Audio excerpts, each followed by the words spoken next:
যত কাণ্ড যেন মাঝ আকাশে। কখনো মাঝ আকাশে যাত্রীরা তুমুল ঝামেলার মধ্যে জড়িয়ে পড়েন, তাদের নামতে ডেস্টিনেশনের আগেই অন্যত্র প্লেনকে ল্যান্ড করাতে হয়েছে। এবার মাঝ আকাশে দুটো প্লেনের মুখোমুখি ধাক্কা, আর তাতেই ভয়ানক ঘটনা ঘটে গেল। মাঝ আকাশ থেকে বিমান সোজা নিচে আছড়ে পড়ে, তাতেই বেশ কিছু মানুষ প্রাণ হারান। এই ঘটনাটা কেনিয়ার রাজধানী নাইরোবির।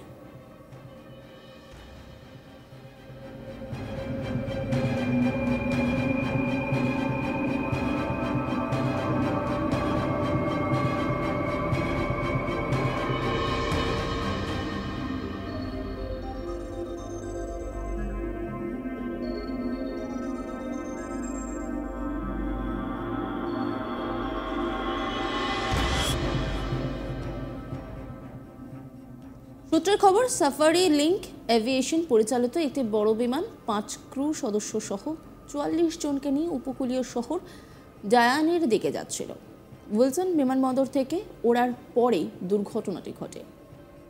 পুলিশ রিপোর্টে বলা হয়েছে একটি প্রশিক্ষণ বিমানের সঙ্গে ধাক্কা লাগে। প্রশিক্ষণ বিমানটিতে ছিলেন দুজন। এই ঘটনার সত্যতা নিশ্চিত করে জানা গেছে তাদের কোনো যাত্রী আহত হয়নি। তারা এক বিবৃতিতে বলেছে, সাফারিলিংক এভিয়েশন জানাতে চায়, বুধবার সকালে স্থানীয় সময় 9:45 আমাদের 053 ফ্লাইট 39 জন যাত্রী এবং 5 জন ক্রু নিয়ে ডায়ানিতে যাত্রা শুরু করার পরপরই একটি বিকট শব্দ হয়। নাইরোবি কাউন্টির পুলিশ কমান্ডার অ্যাডামসন বুঙ্গেই বলেছেন, আমি নিশ্চিত করতে পারি একজন ছাত্র এবং একজন প্রশিক্ষক দুর্ঘটনার সময় মারা গেছেন, তবে তিনি আর কোনো বিস্তারিত তথ্য জানাননি। বিবৃতিতে বলা হয়েছে সংশ্লিষ্ট সংস্থাগুলিকে অবহিত করা হয়েছে এবং পুলিশ গোটা ঘটনার তদন্ত করছে।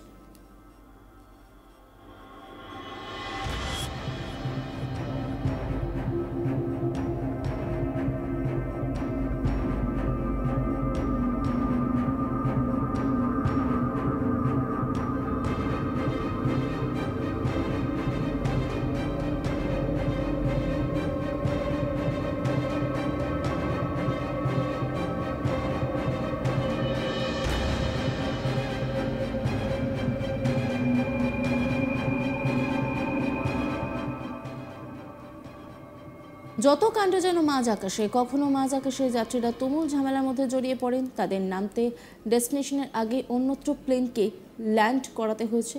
এবার মাঝ আকাশে দুটো প্লেনের মুখোমুখি ধাক্কা, আর তাতেই ভয়ানক ঘটনা ঘটে যায়। মাঝ আকাশ থেকে বিমান সোজা নিচে আছড়ে পড়ে, আর তাতেই বেশ কিছু মানুষ প্রাণ হারান। কেনিয়ার রাজধানী নাইরোবির ঘটনা।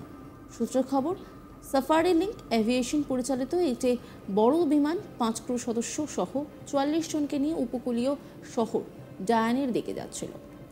উইলসন বিমানবন্দর থেকে ওড়ার পরেই দুর্ঘটনাটি ঘটে। পুলিশ রিপোর্টে বলা হয়েছে একটি প্রশিক্ষণ বিমানের সঙ্গে ধাক্কা লাগে। প্রশিক্ষণ বিমানটিতে ছিলেন দুজন।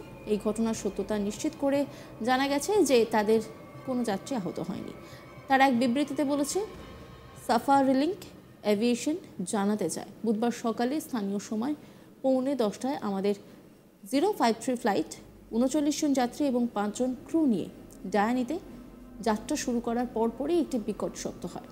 নাইরোবি কাউন্টির পুলিশ কমান্ডার অ্যাডামসন বুঙ্গেই বলেছেন, আমি নিশ্চিত করতে পারি একজন ছাত্র এবং একজন প্রশিক্ষক দুর্ঘটনার সময় মারা গেছেন, তবে তিনি আর কোনো বিস্তারিত তথ্য জানাননি। বিবৃতিতে বলা হয়েছে সংশ্লিষ্ট সংস্থাগুলোকে অবহিত করা হয়েছে এবং পুলিশ গোটা ঘটনার তদন্ত করেছে।